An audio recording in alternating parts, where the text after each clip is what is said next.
morning, ladies and gentlemen, brothers and sisters. My name is Adegoke. I was on my way on Saturday, the 6th of March 2026 to Sokoto while I was apprehended on the way. And the ransom has been set at 100 million naira. Please, brothers and sisters, I'm begging and pleading that you guys should please help me so that I can leave this place alive. The people have granted me, they promised that as long as the ransom is paid, they will allow me to go. Please, I am begging, help me with whatever you can so that I can leave this place alive. Please, and if you want to reach out, you can reach out to my brother on 080 62 13 080 6213 22889. Please, and get further information from him. I beg you all, please help me so that I can leave this place alive. Thank you. Àwọn daredevil terrorists yìí, this maniac, these lunatics, they came into that peaceful, I don't know whether it's a city, a town, or a village, but èèyàn ló ń gbé ń bẹ̀, ọkùnrin, obìnrin, ọmọdé, àgbà, arúgbó, gbogbo wọn tó ń kàkó ń ṣiṣẹ́ òjò ẹ̀ peacefully a day before. Àní má jẹ́ ká gbàgbé pé Ramadan fast wà ongoing, lẹ́yìn tí Christian àwọn Christian náà ń go ongoing, but àwọn ará bí wọn ò lò yẹn rárá. Àwọn bandit, àwọn terrorist yìí, wọ́n dẹ̀ fi odidi ọjọ́ méjì náà fi ṣe iṣẹ́ yẹn. Ibo làwọn Air Force wa wà? Ibo wọ́n tún gbógun lọ ká military base tó wà bẹ́ẹ̀, wọ́n ká wọn mọ́ lójijì. Wọ́n dẹ̀ ni wọ́n pa ọ̀gọ̀rọ̀ àwọn military men wa, àwọn rank and file, and nobody could stop these people. Wọ́n ní wọ́n pa ènìyàn bí ìgbà tí èèyàn ń dún, in fact wọ́n dúnbú wọ́n ní gbogbo, kò sẹ́ni kankan tí wọ́n spare nílùú yẹn. Wọ́n tún wọnú mosque, àwọn tó wà mọ́ṣáláṣí wọ́n open fire on them.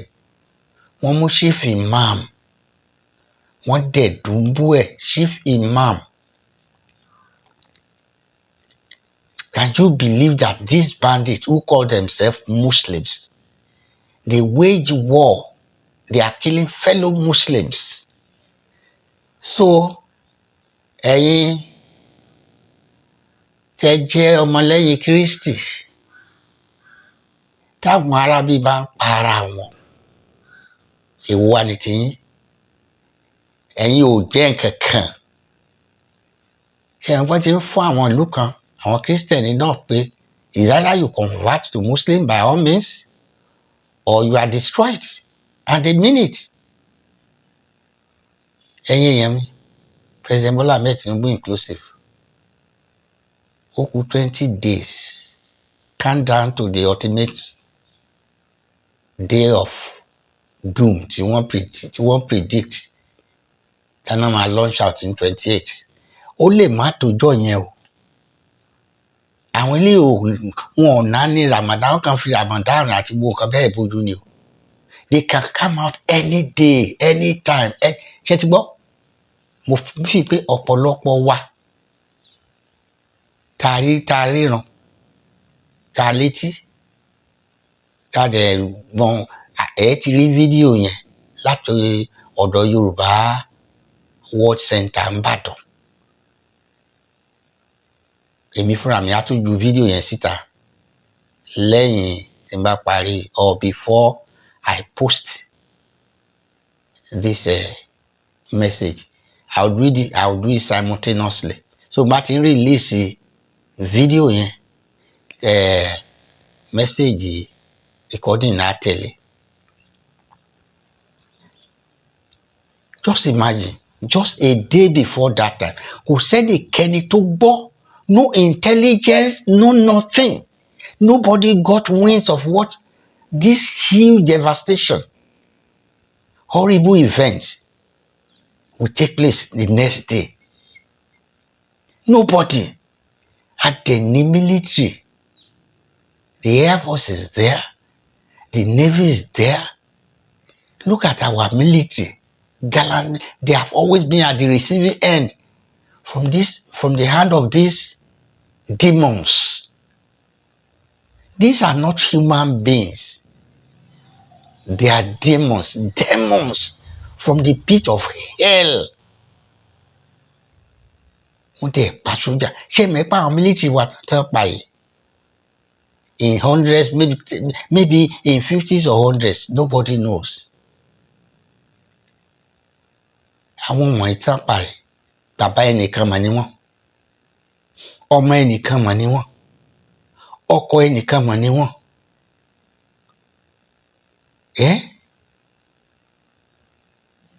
Ìbátan ẹnìkan mà ni wọ́n, ìyàwó ẹnìkan mà ni wọ́n, ìyá ẹnìkan mà ni wọ́n. Wọ́n dẹ̀ pa wọ́n bẹ́ẹ̀. Just like that in Nigeria. Ǹjẹ́ ẹ lè gbọ́rú ẹ̀ ní Ghana? Could this have taken place in Ghana? Even in this Republic of Benin, which is a stone throw from us, ṣé irú killing of military officers bá lè ṣẹlẹ̀? Ṣé ẹ lè gbọ́ pé àwọn bandits ravage ìlú kan ní Benin Republic where hundreds of people are killed almost on daily basis? Tàbí ní Ghana? Kò lè ṣẹlẹ̀. Kí la fẹ́ ṣe? President Bola Ahmed Tinubu, ṣé are you asleep or you are already awake? Because I don't know. Ṣé 27 yẹn lójú yìí sì wà?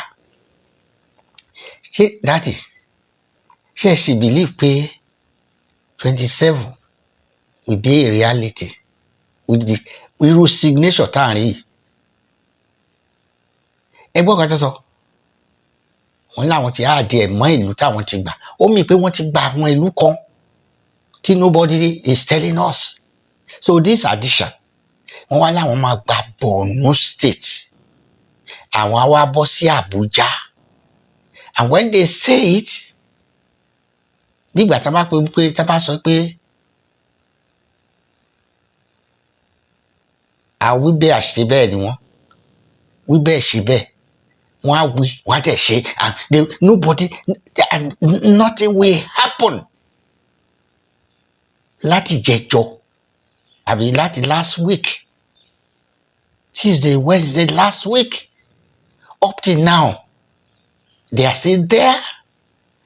Wọ́n láwọn àwọn tí wọ́n pa wọ́n ti sọ wọ́n dẹrú. Wọ́n ti di ẹrú àwọn obìnrin ni o, àwọn kéékèèké ni o, ìkẹ́kẹ́ àwọn yẹn ti di ẹrú. You know what it means?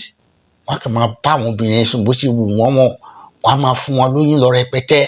So gbogbo ọmọ tá bá ń bí àti àwọn kéékèèké tá kó sábẹ́ ń sìn, wọ́n wá radicalize wọn. They become terror to their neighbors. Now what do you think will happen? Nígbà tí wọ́n ti pa gbogbo almost ọkùnrin gbogbo tó wà ń bẹ̀ tí wọ́n ti sọ lóyún ẹ̀dí ahoro, báwo náà ṣe fẹ́ feed? Wọ́n á bọ́ sí the next town or the next village. Àwọn yẹn náà ni wọ́n á tún fà àwọn yẹn. So gbogbo àwọn àgbẹ̀ yẹn wọ́n bẹ̀rẹ̀ láti máa supply food free of charge. Ṣé máa jẹ?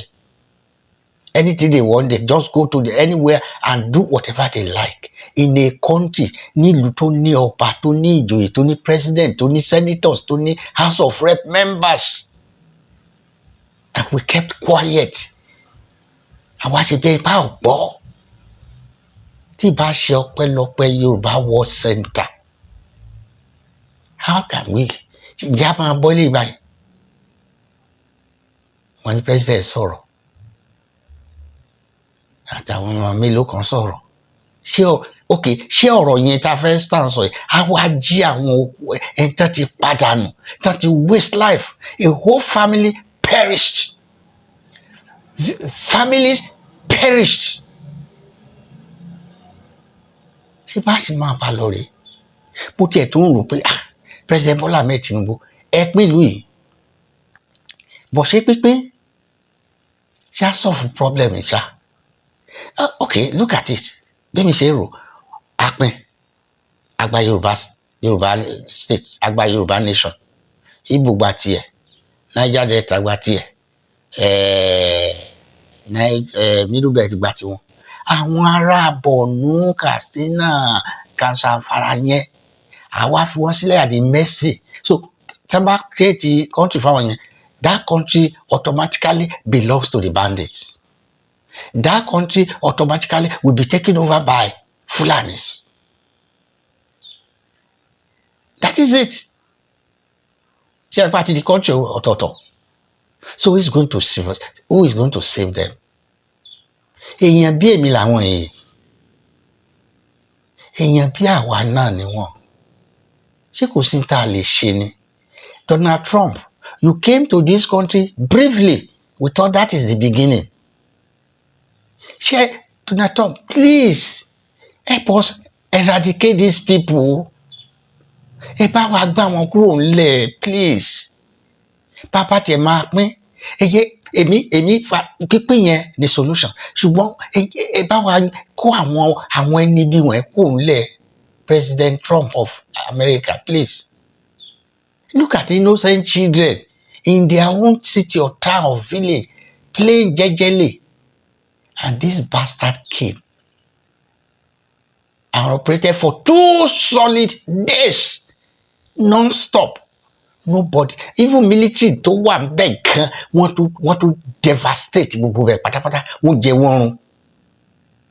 Ṣé èèyàn làwọn eléyìí? Please, President Donald Trump, mo ń pè é ní President or Prime Minister Netanyahu of Israel. Ẹ máa bọ̀ nílùú yìí agbára àwọn ọ̀gá wa àwọn leaders wa ọ̀ka kìíní ká má ti sọ pé àwa mẹ̀kúnnù. Kò tiẹ̀ yé mi mọ́.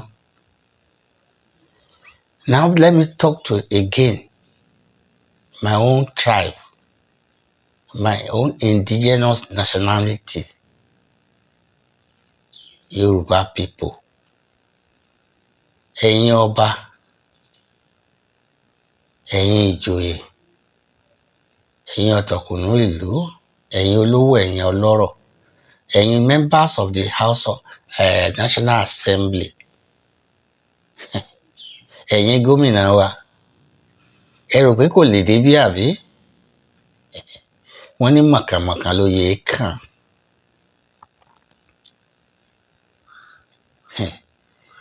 Àwa ń pariwo mo dẹ̀ ń sọ tèmi o.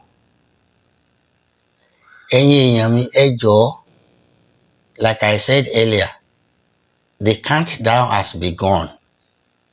20 more days to go. Within these 20 days, ẹ jọ̀ọ́, gbogbo ẹ̀yin tí ẹ bá jẹ́ ọlọ́gbọ́n àti olóye nílùú kọ̀ọ̀kan, ẹ̀yin ọba ìlú kọ̀ọ̀kan, ẹ gbéra sọ́nsìn yìí, ẹ kó àwọn èrò ìlú jọ, ẹ kó àwọn akíkanjú jọ. Because for now, tá a bá ní kò ní í ṣẹlẹ̀, tó bá ṣẹlẹ̀ ńkọ́? Tá a bá ní kò ní dọ́dọ̀ wa, tó dọ́dọ̀ wa ńkọ́? Àwa máa àgbéka sẹ́nu. We will be called fools. Wọ́n á pè wá ní òmùgọ̀ nítorí àárín ó ń ṣẹlẹ̀ iwájú. Ṣé bóun ló ṣẹlẹ̀ ní àkókò àbí àkókò èrè yẹn? Táwọn tán ní àwọn ará ìlú ń pariwo pé àwọn bá wọn ti gbàbọ̀dè fáwọn. Ẹ jọ̀ọ́ ẹ má jẹ́ á gbàbọ̀dè. Ẹ̀yin kábíyèsí ẹ má gbàbọ̀dè fáwọn aráàlú. Àwọn ará bíi tí wọ́n bá yanjú ará ìlú yìí tán orí ẹ̀yin kábíyèsí náà máa fàbọ̀ lé. Ṣé bẹ́ẹ̀ gbọ́ odidi chief imam muslim ni ẹ o. Muslim to muslim lélẹ́yìí o. Ẹ má rò pé torí pé ẹ jẹ́ kábíyèsí ọba mùsùlùmí ni yín kí ni a ti ń pè wọ́n ìmọ̀lẹ̀ ni yín. Wọ́n á wá fọwọ́ra yín lórí. Wọn ò ní fọwọ́ra yín, wọ́n máa pa yín dànù, wọ́n á fi Fúlàní bíi tí wọ́n náà máa fi sí i. Ewu tó ṣẹlẹ̀ ní northern Nigeria náà. Mo sọ pé àwọn ará ìlú gbàbọ̀dé fọ́ba ń gbà ẹni nígbà ayé àwọn Haúsá. Àwọn Fúlàní á promise ẹ̀yin má wọrí tábà ti lè pa àwọn get rid àwọn ọba yìí yẹn, ẹ̀yin la máa fi síbẹ̀, ẹ̀yin ọmọ ìlú. Ṣé ọmọ ìlú náà fi síbẹ̀? Ẹ̀yin kábíyèsí wa, ẹ̀yin gbàbọ̀dé. Nígbà tí ẹ bá gbàbọ̀dé tán pa àwọn ọmọ ènìyàn yín tán, wọ́n wá fi àbọ̀ lé ẹ̀yin náà lórí, wọ́n wá máa install emir. Ẹ̀yin ìmáàmù, ẹ̀yin tẹ́ ṣiṣẹ́ ní gbogbo nílẹ̀ Yorùbá, tẹ́lẹ̀ èèyàn yín ni àwọn Fúlàní. Á yà yín lé ẹnu. Àtẹ̀yìn o àti gbogbo fámìlì yín ni wọ́n máa eradicate pátápátá. The last video recording tí mo ṣe, mo analyse pé bí Nàìjíríà ṣe rí sí ẹ lè rí bí kankan tí Haúsá ti ní ipò tí wọ́n ti fi Haúsá people jẹ ipò kọ̀ọ̀kan, kò tiẹ̀ sí ọba kankan ilẹ̀ Haúsá tó jẹ́ pé Haúsá ni ọba. These people they are like locusts, terrible in nature. Ohun tó bá fẹ́ jẹ wá jẹun ni tí wọ́n yẹn lu àwọn ni wọ́n mọ̀. Tí wọ́n bá dẹ̀ ti gbà mọ́ yín lọ́wọ́, ẹ̀ tún rí gbà mọ́ láyé káàbàdà. So President Bola Ahmed Tinubu, àsìkò yín rèé. What do you want to do? Èmi wọ́n o, ẹ̀yin ò yan mi, ẹ̀yin ni mo fẹ́ play pẹ̀lú ẹjọ́. Tó wáyé pé ẹ ti ń sùn tẹ́lẹ̀ ẹ tètè jí kíákíá ẹ̀yin kábíyèsí. Gbogbo State House of Assembly ẹ kórajọ ní gbogbo Southwest mẹ́jẹ̀ẹ̀jọ, the Southwest state mẹ́jọ including Kogi and Kwara, mo kà yín mọ́ wa. Ẹ má sùn, ẹ dìde, ẹ bẹ̀rẹ̀ sí plan, put structures in place. Gbogbo nǹkan tó bá máa gbà ní kẹ́ ẹ fi ṣe. You don't need to shout, you don't need to show video. Ẹ má shoot video tẹ́ ẹ bá ti mú wọn mo mọ̀ bẹ̀ yín. Wọ́n fẹ́ pa yín. Tẹ́ ẹ bá gbá wọn mú, you don't need to show to the world pé àti mú wọn, àti kó wọn lọ àgọ́ ọlọ́pàá. Àgọ́ ọlọ́pàá will not solve this issue. It's tit for tat. An eye for two eyes. An eye for whole body ni. Ẹ má sọ pé wọ́n fọ́ mi lójú kan, èmi náà fọ́ ẹyọ kan. No, tí wọ́n bá fọ́ yín lójú, waste wonder, waste these people. They are out to waste us. They are hell bent in wasting us. They don't care about their life.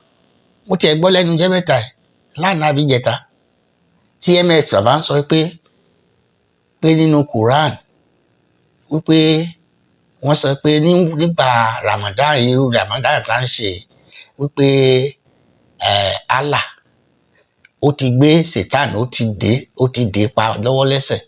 Wọ́n dẹ̀ ti wá ṣí ilẹ̀kùn àlùjánnà fún ìgbà Ramadan náà, máa ń ṣí ilẹ̀kùn àlùjánnà fáwọn tó fẹ́ wá. Ìyẹn ni MS bàbá ń sọ pé ẹ̀yin Muslim tí ẹ fẹ́ lọ sí àlùjánnà, this is the quickest way now. The door is open, free entrance. Bí Buhari ṣe ṣílẹ̀kùn Nàìjíríà fáwọn Fúlàní tán ní free entrance, ẹ̀yin náà ó wá ní pé ẹ kúkú kó irú àwọn tó lọ ń pààyàn yìí. Ṣé bẹ́ẹ̀ fẹ́ lọ àlùjánnà at the end of the day? Ní ìdàtí pààyàn, ẹ kàn gbé poison mu or poison jẹ́. You just go straight and enjoy in heaven. Already 72 virgins are already prepared. Ṣé pé wọ́n tàn yín jẹ èèyàn mi? Kò sí 72 virgins kankan, kò sí àlùjánnà kankan. Wọ́n fi yẹn ń bò yín lójú káráyè kó wọ̀ yín láàrin ni o. Pé tí wọ́n bá ti pa yín, ẹ̀ ń lọ àlùjánnà. Àwọn ò sì fẹ́ kú. Àbẹ̀rí àwọn bandits kan gbóògùn jẹ kan níyà since inú Ramadan la wà yìí o. Ká tètè ṣe é pàápàá káwọn ọmọ bá ti wọn lọ. Àtẹ̀yìn ìmọ̀lẹ̀ tó kù. Don't wait until you are killed like those people in Ngoshe. Ṣé táwọn yẹn bá mọ̀ pé àlùjánnà ti sílẹ̀, ǹjẹ́ wọ́n ti bá ẹsẹ̀ wọn sọ̀rọ̀ kan ti gbá nǹkan jẹ kan ti gbé àwọn kan ti lọ ẹ̀wá wò dìbò ṣe pa wọ́n dànù. Anyway, that's just by the way. Èmi tó sọ tèmi o, mo wí tèmi o, mi ìmọ̀ tí mo tún lè sọ o. 20 days to go, ọmọ Yorùbá, ṣé ẹ jẹ́ ká wá ká mọ́lé? Àtòrí àmọ́ ẹ̀pẹ́ àwọn jagun, ààrẹ jagun mólú one of Yorùbá land, ó ń ṣe kankan, ó ń ṣe tíye wọn ní bòńkẹ́lẹ́. Ṣé àfi wọ́n sílẹ̀ nìkan? Àwa náà ò ní gbáradì ká fún wọn ní support. Ẹ ṣàmẹ́ tí mò ń wí.